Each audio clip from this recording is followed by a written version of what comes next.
Hi mga Vax! Update! So ayan, pupunta tayo kung saan yung nakita nating magandang place, location last time.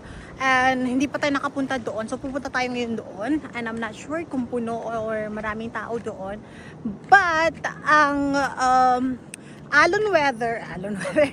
Alon's update mga bakla ay malakas.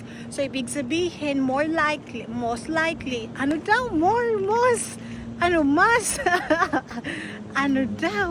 So ayun na nga, malakas yung alon. So I don't know kung makakapag-swimming tayo or not, pero may mga tao pa rin talaga. So pupunta pa rin tayo. Maliligo tayo kasi gusto ko maligo today. So para ma-refresh ang aking jutak mga bakla. At tingnan nyo naman, may pasa ako sa mukha. You know? So, kagabi, madaling araw, nag-away kami ni Ivar. Super away namin mga bakla. Kasi, matutulog na ako. Tapos, inayang ko na siyang mag-inom. Nag-inom siya. Then, ginising niya ako. Then, nagulat na lang ako. Inaawan niya ako kasi gusto niya ng pera mga bakla.